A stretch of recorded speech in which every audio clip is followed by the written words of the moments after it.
Matt, it's so great to have you here with us today. So we have with us today Matt Winters, who's the AI specialist at the Utah State Board of Education.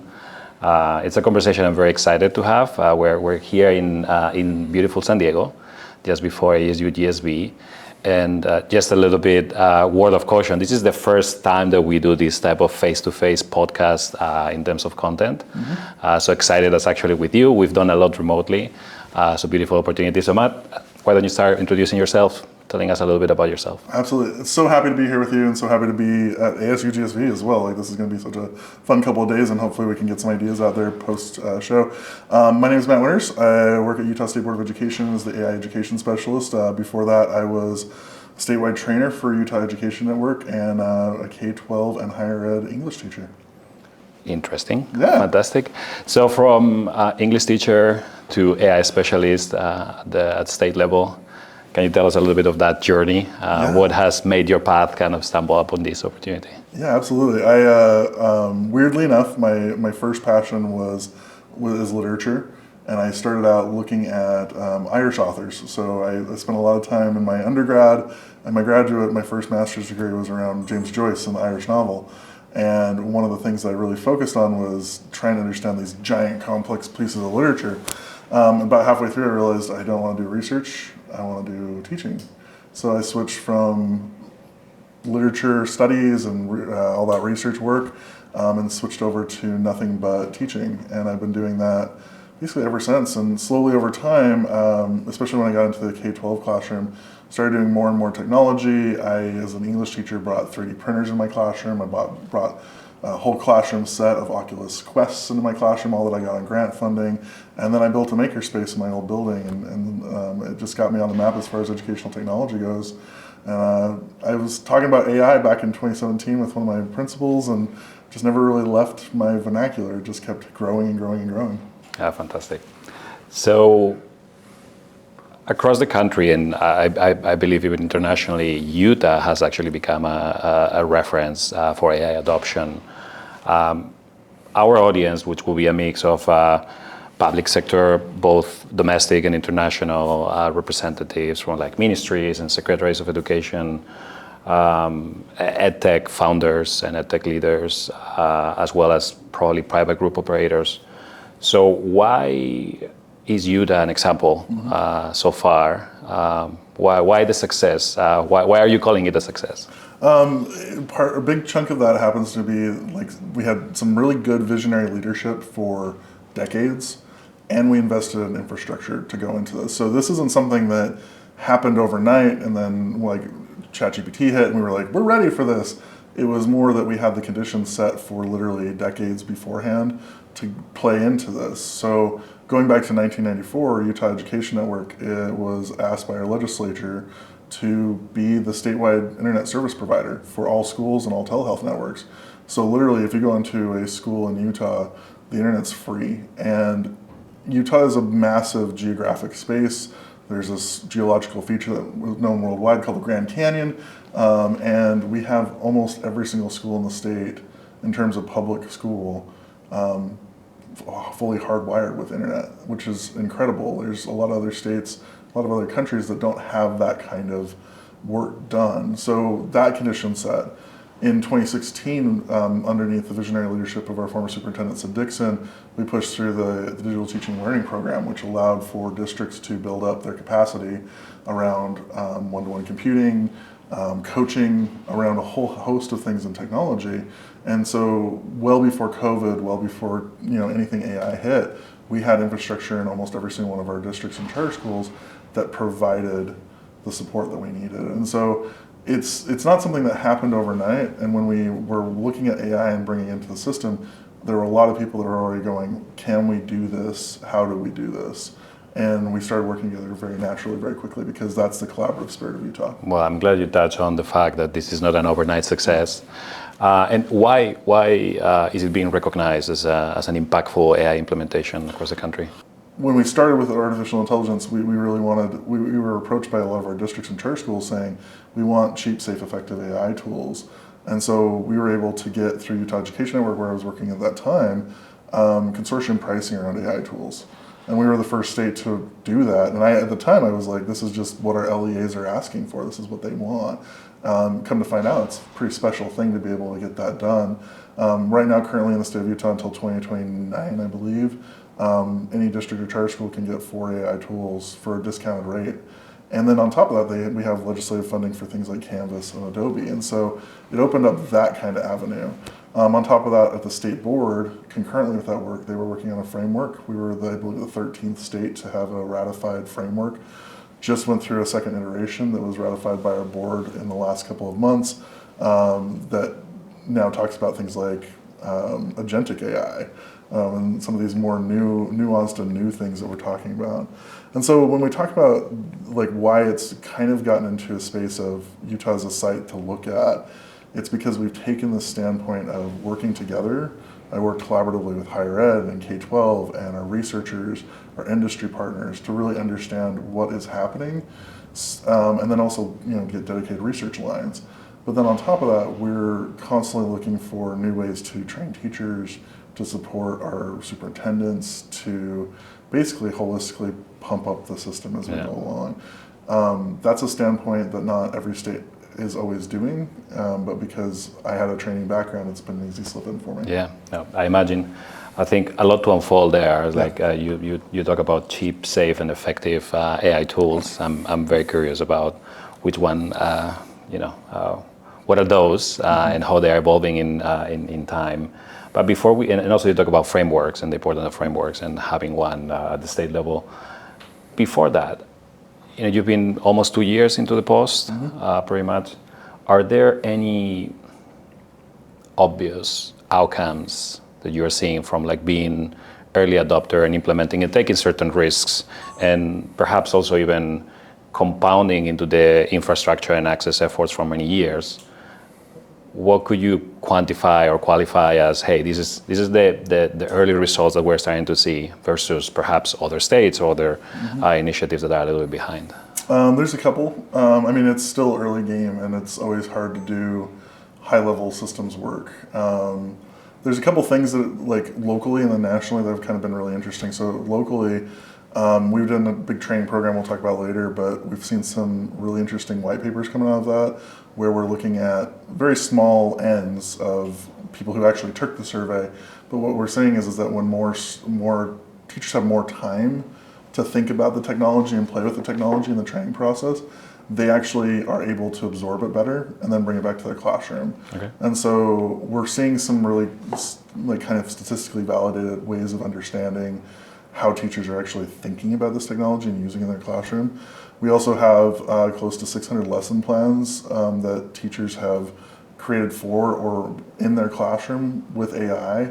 I'm not saying they wrote it with AI, they actually wrote it with AI in mind, or they're teaching about AI or teaching with AI. We're putting those out soon. I've been trying to work on those for a few months, but the switch has been that we wanted to put them into a chatbot now, so teachers can ask questions about, is there a progression here? What kind of best practices can I look for? Those sorts of things. And those are big kind of scale things in Utah that haven't happened across the country that have really allowed us to get some wins.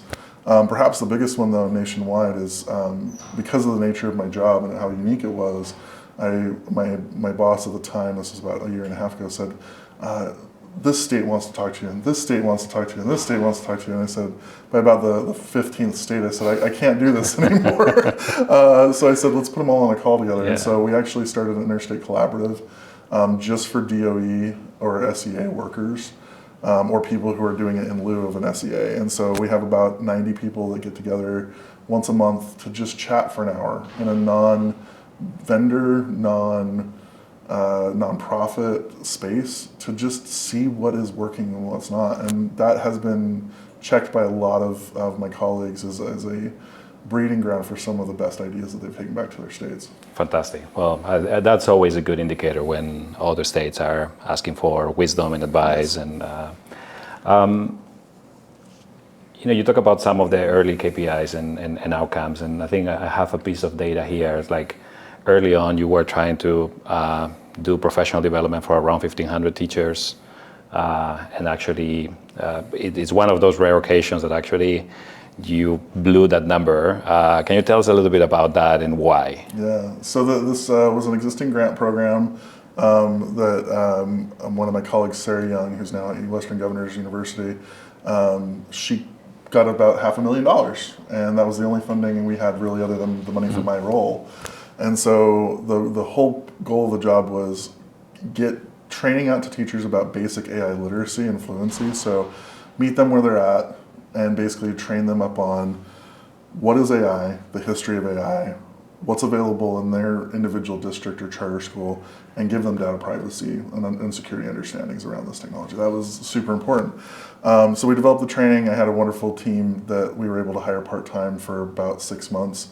And in the course of that 6 months, we went from the hope of like 1,500 teachers-ish to go through at least layer 1 of the training to we're now somewhere between 6,000 and 7,000 teachers that have gone through that. And what's been interesting is that like if the teachers are willing to go up to level 2, which is to do a Canvas course, and then finish out, which is writing a lesson plan, we pay them $200 through a grant-funded organization. Most teachers are, how we've learned, they just really wanted the knowledge on this. They wanted the quick professional development to understand where they're at, and then to take that back to their classroom. And so we've been going back through and actually doing some looking at the surveys, understanding what the questions are there. But the amount has been kind of staggering, and it keeps going. In fact, later this week, I have a training with another. It's like 150 teachers in one district, just to make sure that we're in a good place. Wow, that's a great phenomenon and a great sign, probably also of the culture in the state and the different districts, that there is that appetite, that genuine intrigue for growth. We had a similar experience at EDT. We basically, through one of our partnerships, needed to train specifically a little bit more technical training into some AI concepts. And we did a selected group of people and announced it to the whole company. Days later, we had quite a number of people. It's like, hey, I haven't been included. I'm swamped with work, but can I still be part of that cohort for training? So I think when presented effectively, it has that power. You talked about frameworks. You talked about professional development. I want to probably connect a little bit more still with the human, with the teacher, with the component. I think I've heard you say before, probably some of the teachers go through three different stages, like first fear, then a sense of like superpower and productivity, and then lastly kind of an element of like creative freedom almost, if you wish, which helps them even rethink how they've been teaching for many years. Yeah. Where do you think you have most of your teachers today in the state, and you know, how is that process going? Yeah, that's a great question, and yeah, that's exactly the kind of the arrangement we see is kind of fear-based conversations around plagiarism, or you know, the Terminator is going to come get me, that sort of thing, to productivity, to creativity, and then finally they get to accessibility, which is really interesting as well, and they start thinking about their whole classroom. Where we're at, you know, even though that's a big number, 6,500-ish teachers, still only about 20 to 25% of my state. And so there's still a lot of work to be done. In fact, I was in a conversation with, and we have these gut check conversations as leaders all the time. I was on a call with a teacher from a local district, and she's like, none of my teachers have heard of this. And I went, cool, well, let's come out. Would you like me to come out? I'll help you out with this. And so it just sometimes doesn't filter down due to leadership issues or promotion issues and things like that. And so what I would say is because of the nature of the conversation around AI and how fast it's shifting, I would say, you know, a good percentage of the teachers in Utah are asking the right kinds of questions and starting to do the right kinds of work around AI in terms of thinking about how it influences their pedagogy and how it kind of their curriculum modeling in their classrooms. But there's still growth that needs to be done. And so we're looking at ways to continue that growth in maybe a more holistic way, but also enable trainers and coaches to continue to build structures to support every teacher in the state. Yeah. How much AI are you using in those professional development initiatives? That's a great question. So actually most of it is, I think it's really important when we do professional development, when it's a mixed group of teachers, is to focus on what's available to them in their actual classroom, but then simultaneously help them to understand what the underlying technology is. So if you're going to say, hey, in your district you have Google available, Google Gemini, and you have Notebook LM. Well, you have a chatbot that can be constitutionalized, but then you also have a semi-retrieval augmented generative database. And they need to know what those two terms mean. What is a constitutional AI? What is a retrieval augmented generative database? What is a multimodal? What's agentic AI? Yeah. So that then when they hear those terms, when they go to other districts or they change jobs, that knowledge transfers with them, not just, oh, I used Gemini in my last job. So we tried to center those conversations on the tool types rather than the tools themselves. And then we'd encourage them, once they understood what those different types were, to go and play with the tools that they had available to them. In most districts in the state of Utah, because of the way the legislature has funded tools, we have a multimodal. We have Adobe free to every teacher in the state of Utah and every student in the state of Utah. We have different types of RAGs, and then also we have a lot of the districts have bought into Gemini, or at least allowing teachers to use it. So beyond that, there's lots of other tools like School AI, Magic School, Skillstruck, or Brisk that are available as well on consortium pricing. So that was kind of a secondary concern, though. Let's make sure they actually get the transferable knowledge and skills, and then let's center it in what they're doing. Because these tools are evolving so rapidly as well, right? So I got it. Let's look back for a second, and I'm trying to think about, other states or other ministries of education around the world. If you can walk us a little bit the last 2 years, what has been that kind of the thinking process, some of the execution? I see you smiling, so probably a few of the mistakes along the way. But kind of what's the wisdom? What are some of the components that you feel are important for some of these listeners that might think, hey, thanks, Matt, for that piece of advice. You just saved us 6 months and a lot of pain or complaints from teachers or from students. Yeah, there's a couple things. Number one, I would say is, look at your enabling conditions.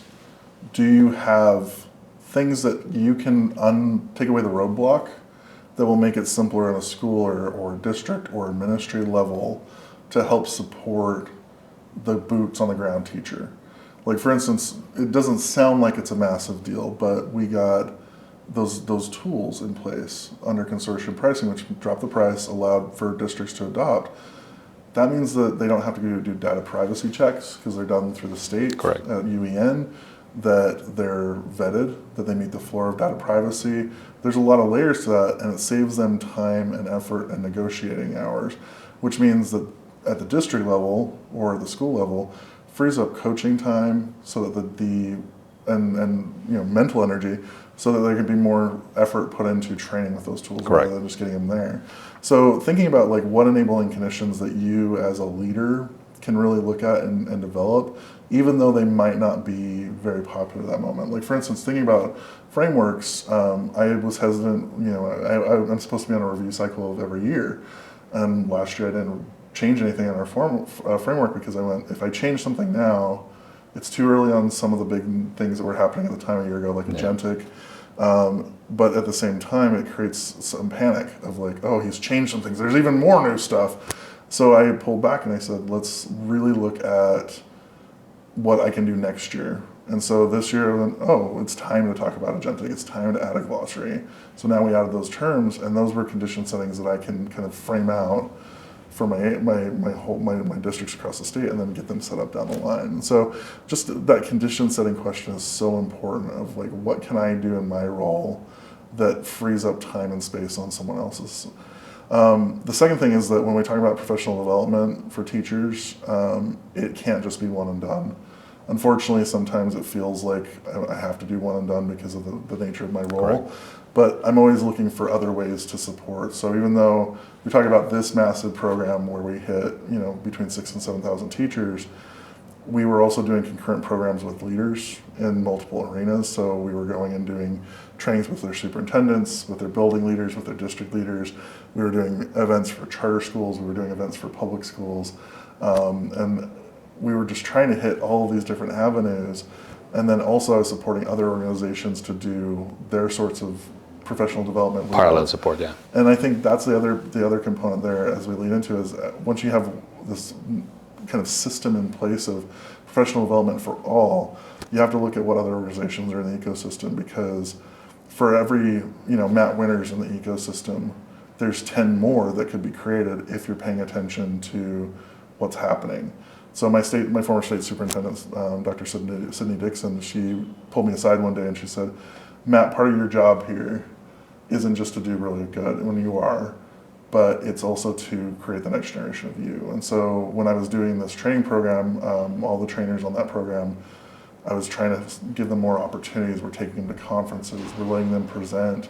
Where people are expecting to see me in the room and me be the only presenter, and I have 3 ladies with me that were doing professional development. I think that is such a high level thing that creates the unity in the system over time and builds for the next generation of learning. And I think it's very good advice. It's basically lean towards kind of the enabling components, the foundation that you might have, and otherwise try to, impact the creation of certain foundational components that will allow you to increase adoption. Let's talk for a second about the roadblocks, the stones on the way. This is mostly a worldwide phenomenon, and I've seen these waves in the education space happen a number of times. But right now, a lot of controversy around screens, yes, no, how much screens, social media, devices in schools, etc. That's just as an example. But what do you feel are some of those roadblocks that you have encountered over the last 2 years for like this effective implementation? Perhaps the controversy around the use of screens is one of them, and how have you gone around them? Yeah, there's actually quite a few, and that's been one of the things that I've tried to get really good at is continuing to produce buy-in, even though you might be confronted with somebody who, and let's face it, has missteps or malinformation kind of in their system around artificial intelligence.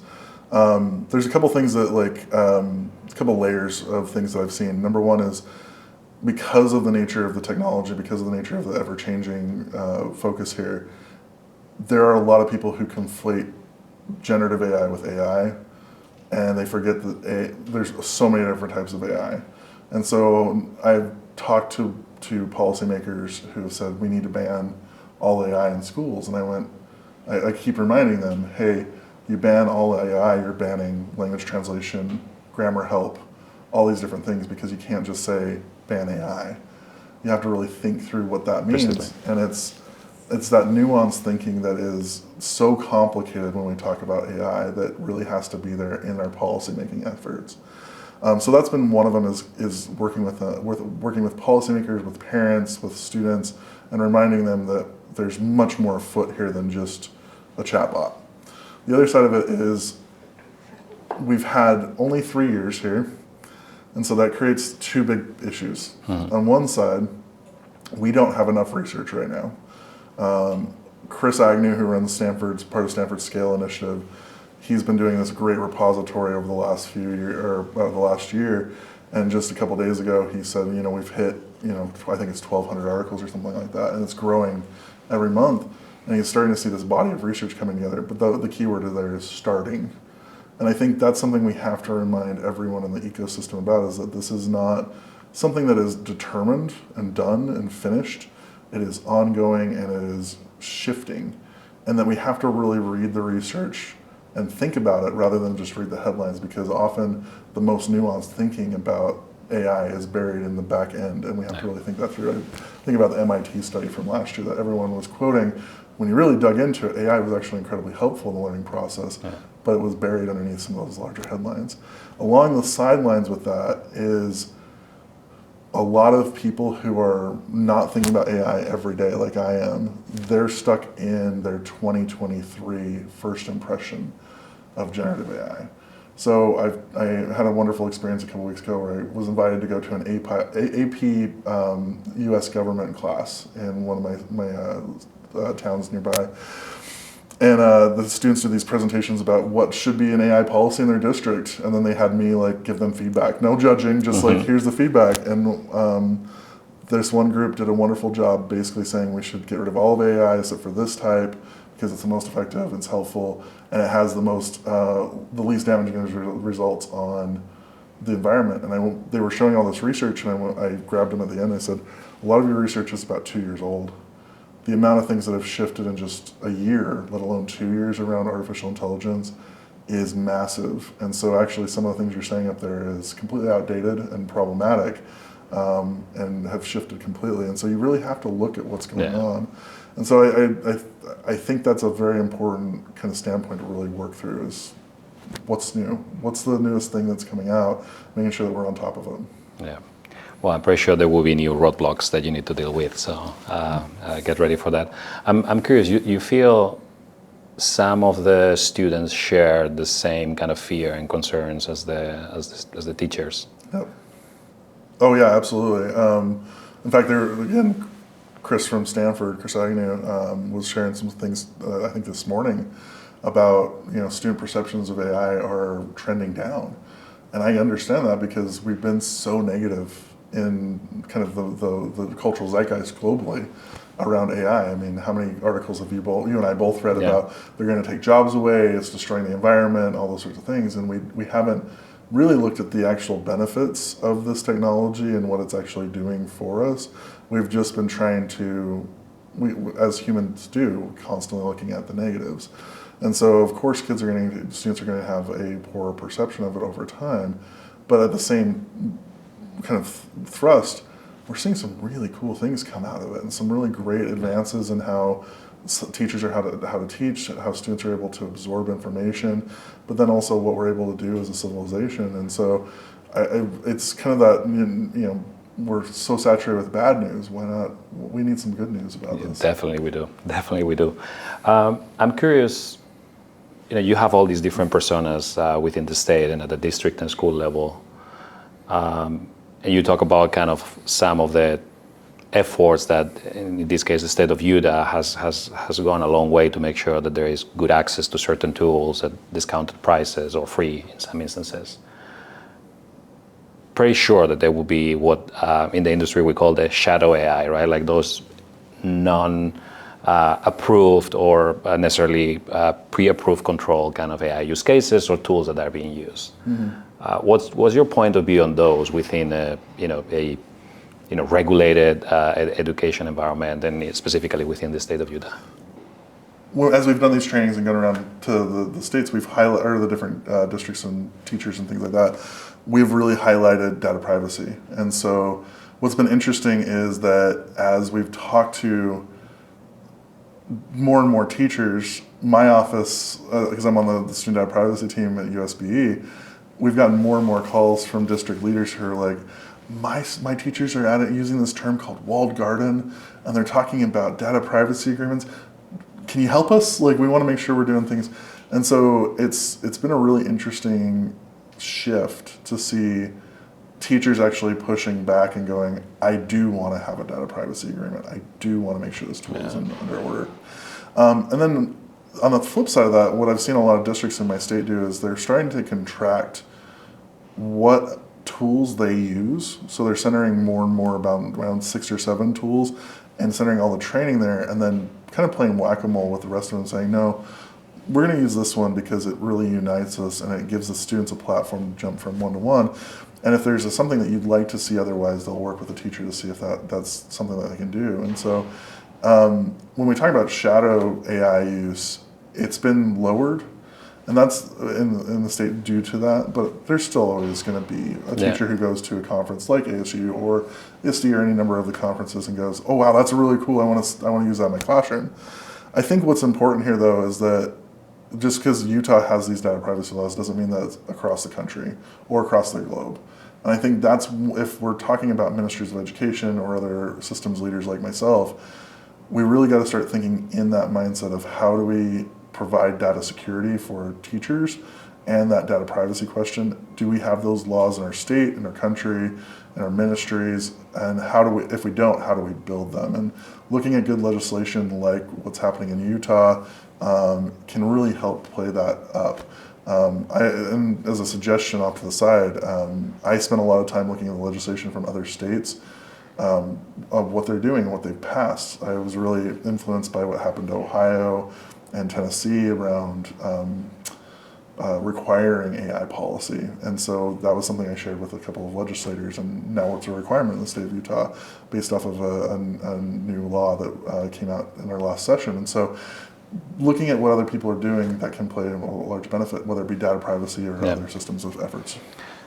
So we've talked a lot about kind of, the governance and the kind of guardrails of institutional level, or in this case, state level AI. For a second, I'm curious, and since we are kind of in the very beginning or about to join the ESU conference here in San Diego, do you think the edtech industry is doing everything that they can or that we can to properly communicate the importance of some of these things, right? Like, data control, data privacy, data sovereignty, the risk of asking certain questions or sharing certain student data across tools that might not be the right places. You feel that they need to play also a slightly different role that they've been playing now, or that they could do better? I think there's always space to do better. And I'm not saying that they're doing poorly now, but I think there's always space to improve.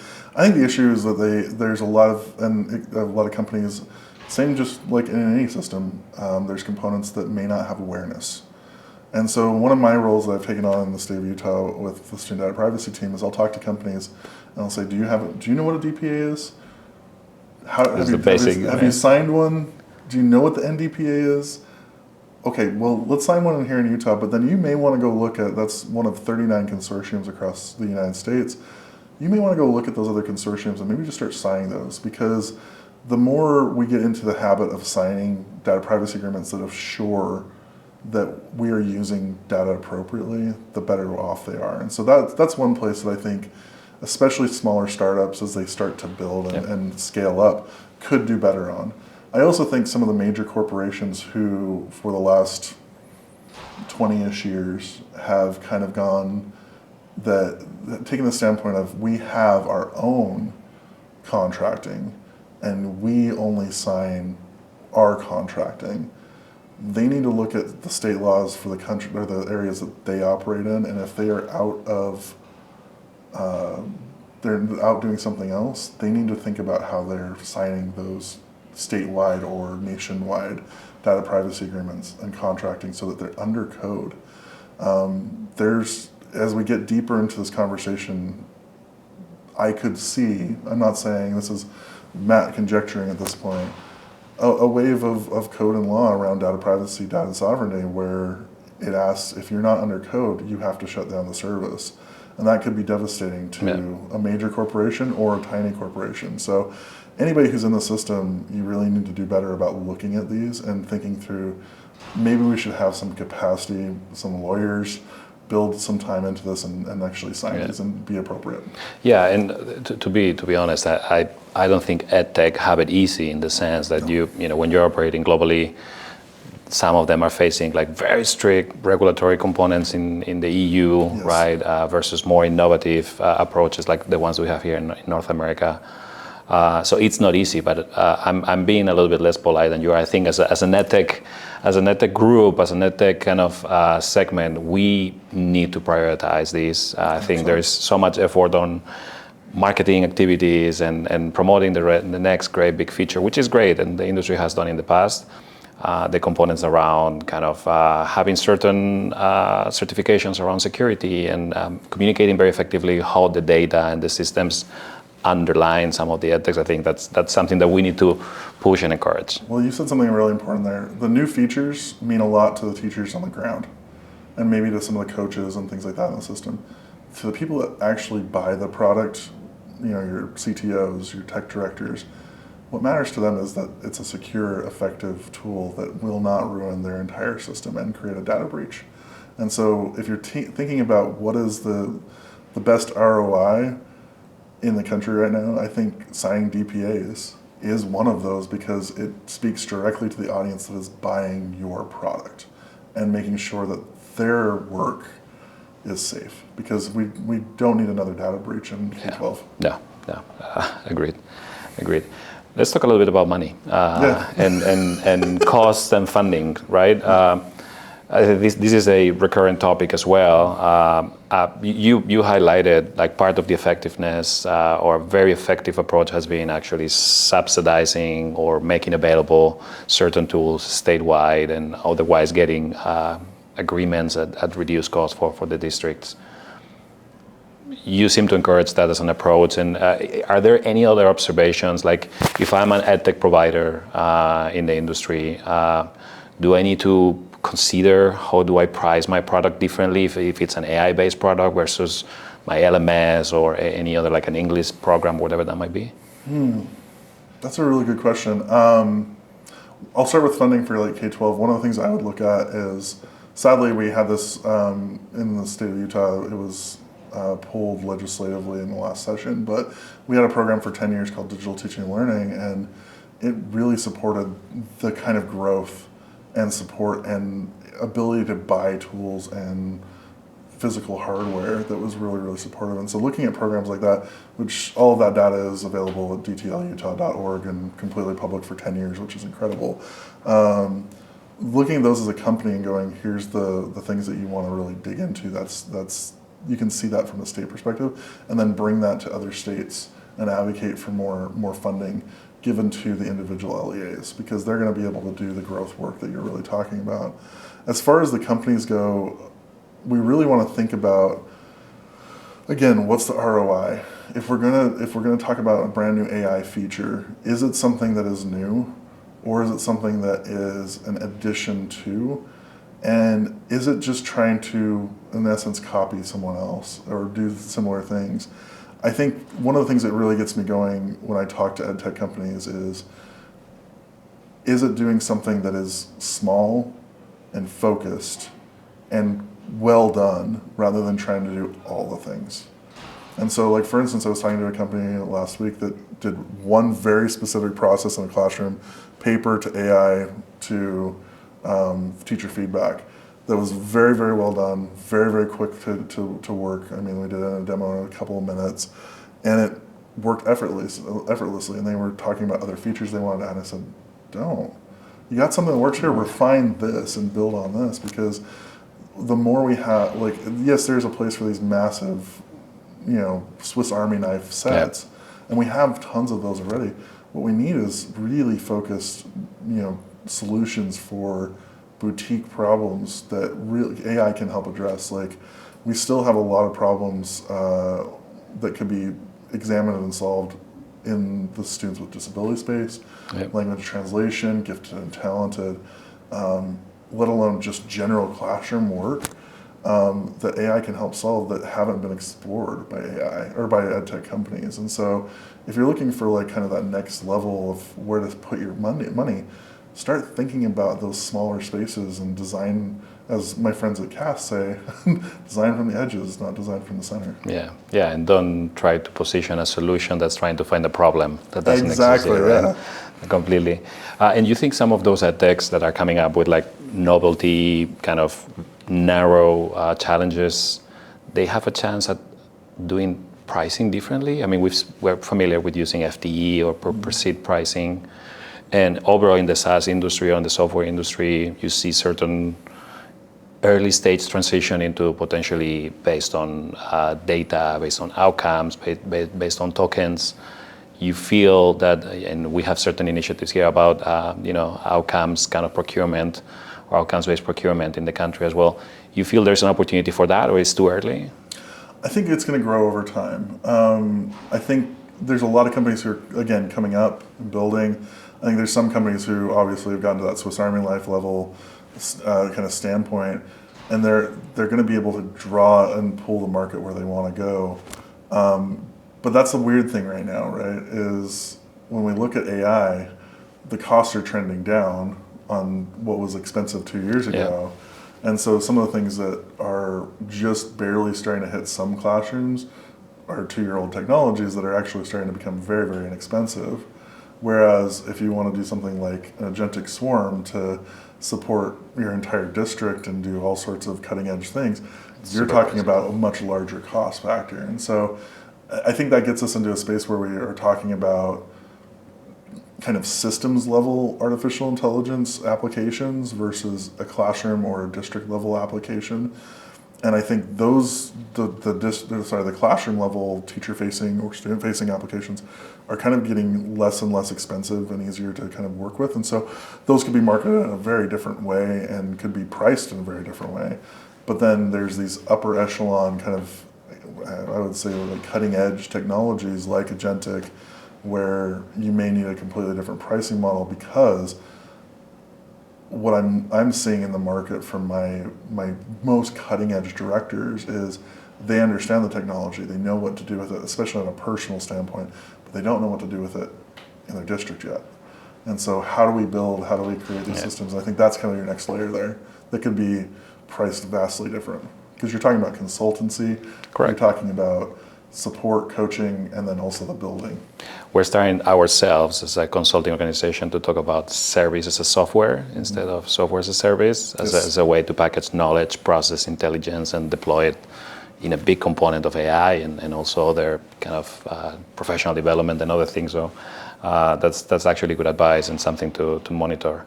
Continuing with the EdTech kind of segment, would you classify EdTechs in a specific category, like pre-generative AI, post-generative AI, a little bit of lip service AI versus real AI? Is there a way that you are, when you're talking to a vendor, you immediately say, okay, it falls in this category? Yeah, there's definitely layers. There's a lot of companies who had generative AI happen, and it happened to them, and then they added a feature. And that's fine, and you can do that, but that makes you an AI kind of immigrant at that point. But then there's companies who saw what was happening with AI even pre-2022 and went, ooh, this is going to go in an interesting direction. Let's see what we can do with it. Let's start building towards it. And then they were building AI native platforms. When we even get even deeper into that, what we're starting to see a split on, at least in my state, and I'm starting to see this kind of nationally and internationally as well, is again, teacher-facing components, things that are designed to help the classroom function better or differently or be more creative or whatever it might be. And then there's this whole other side that's starting to develop that are transformational tools for systems work. And that's kind of that, again, software as a service model that you're talking about there. But those are getting much more interesting to me because when we talk about the classroom level stuff, could be any of those things that we just talked about. Could be a native, it could be an immigrant, it could be all sorts of, anywhere in between those things that's helping the teacher or the student. But this kind of systems level AI is much more complex and has a lot more things that could be helpful from a data standpoint, from a cohesion standpoint, from an automation standpoint, that I think the issue there, and this is what I've been hearing from my admin in my state, is it's less about knowing what it is doing, it's more about what could I do with it to really build out what I would like my system to work on. And I think that's going to be our next layer here as we start looking with EdTech. And yes, there are a lot of those like native versus immigrant tools, but as I've been seeing more and more companies come into the space where it's like, we can help build the next layer of what education could look like, that's really interesting to me. Yeah, agreed. And I think as professionals in the sector, we also have the responsibility of how does teaching and learning look like in this, how does it need to shift or be shaped differently now that we have these opportunities for being enabled differently with technology, right? There's a couple months ago, I was at a kind of a think tanky sort of thing, and someone I was there with said, the students are getting to the end of the journey too quickly in classrooms because of AI, and I went, well, maybe they're not getting to the end of the journey. Maybe we're getting to a space that is completely a brand new teaching and learning journey. Yeah. And I think that's something that we really have to consider and reckon with in education is the assessments that we have used for a millennium maybe don't work anymore. They may be really interesting structural journeys, but I think about two big examples that I've talked about with teachers before. One is when I was in high school 25 years ago, I would have almost literally killed to have a video camera and an audio setup and to be able to go make a movie with my classmates. Like, it just was something I wish I could have done. But I grew up in poverty. My school was not the richest school, and so that didn't exist for me. Now, 25 years later, you want to make a movie in a class? Cool. A kid's got an iPad, they got a cell phone, they can make a movie. It's easy. Like it's so easy. It's become a general pedagogical move for most teachers, even if they're not a movie maker themselves. So we have to rethink what the technology allows us to do, and that's going to happen over time naturally.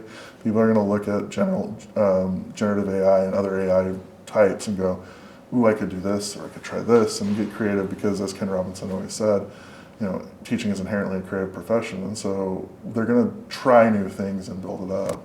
But the other side of it is, I always think about AI as like,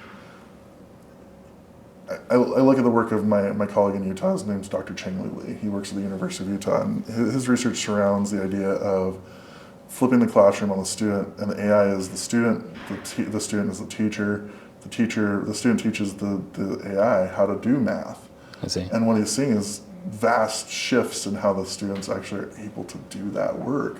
And so this idea of being able to position the student as the teacher, I think about writing. I mean, when we talk about that fear-based conversation with teachers, a lot of it comes back to, they're going to cheat on their writing assignments and those sort of things. And they may, as Stanford pointed out, it's not gone up or down, it's just stayed the same. Happening, yeah. But what I would say back to those teachers now is, you're missing the opportunity here. AI, if you want it to function, generative AI, if you want it to function the right way, you really have to be a good, centered, focused writer. And so why not teach a kid how to prompt appropriately? Why not teach them how to dig in and teach the AI how to write a really good essay? That's a really cool process that could shift the kid into the teacher position, teaching the AI how to write. And so how we do pedagogy with generative AI, whether it be an AI native tool or an AI immigrant tool or whatever it might be, it's going to shift massively over the next 5 years. And I think that's the fun part, is seeing what teachers creatively come up with. Yeah, I agreed. Curious, the next 12 to 18 months, what are the challenges that are keeping you awake at night, that you feel it's going to be the hurdles to solve? I think how we fit agentic into education is going to be a big shift. My governor and a lot of leaders across the globe have been really pushing for human-centered AI. And I think that's a really great starting point, and I think it's an essential thing. But when we get deeper into agentic AI, it's essentially a system that's going to take more and more away in the decision-making process. I mean, you can make the central decision, but then the AI goes out and learns several and teaches layers for you. Yeah. And so when we do that, what does that take away? What are we giving up? And I think that's a big question that we are going to have to reckon with as a civilization, not just in education, but generally over the next decade, is what do we give up to this technology and what do we get in return? And how does that play a role in how we interact with the larger scheme of the globe? I mean, EDT&Partners, you guys are a global company, and so we're seeing these big bubbles form. You have the United States that has vast array of different regulatory things that are happening. You have the EU that's really focused on data sovereignty and data security, and you have France saying we're not going to use any American products, and that's a big issue. You have China that signaled last week that they're going to put a camera in every classroom and a microphone on every student. And then you have the global south as well, who... different sort of problems, right? Yeah, and a myriad of problems, but really what it comes down to is that they're already behind because of what's happened over the last couple centuries, and they're trying to catch up. And so we see these different blocks happening, and I think as a civilization, we got to look at, if we're going to use a technology like agentic AI, or what comes next, like if we get to AGI or ASI, what does that actually do for us as a global civilization? And I take it away. I hope this is okay, and you guys can cut this if you want to. But when we were preparing for the interview, I'm 6'7", and then you went 6'7", and one of your colleagues said, "Wait, that got to Spain?" And it's a global thing. Absolutely. You look at a group like BTS, and they're global and they're enormous, and we're seeing more of that kind of global culture happening because of the way the internet works, and honestly AI works. And so we really have to have that global lens of, when we're using this technology, does it benefit everyone or is it just us? Yeah. And that's, I think, something that keeps me up up at night pretty often. I 100% agree. I think it's an element of the holistic view, not only the technology pieces and also the social contracts that we have among these different moving pieces, the role of education, the role of a teacher, the role of a state level organization that's kind of influencing effective outcomes and human development, right? All kind of coming together very rapidly. Mm-hmm. So exciting time nevertheless. So I want to wrap up actually with, we've talked about something that keeping you up at night. What is maybe this week actually at ASU, some of the expected, this will be aired after ASU GSB, some of the conversations you're looking forward to or that you are expecting, a lot of the trends, but also in the next couple of months, what's really exciting you and that we can leave the audience with that. Yeah, I'm really excited, and I'll bring it back to the global perspective. I'm really excited about seeing what everyone else is doing. I think that's the again, taking it back to the very beginning of the conversation. You asked me, what can other people take away? And it's a sense of understanding my journey, but then what they can use that of my journey in their space. And I want to do the same thing with other cultures. Is what are they doing in Singapore, or what are they doing in Brazil? What are they doing in the UK that is different than what Utah has done, but has given us a different perspective and opens up my eyes to that larger global kind of standpoint of what can we do to build everyone's work. And so ASU GSV gives us that opportunity to see kind of take the local perspective off and take the global perspective and see all these positions, and then hopefully bring them back to the local constituencies and build something worthwhile.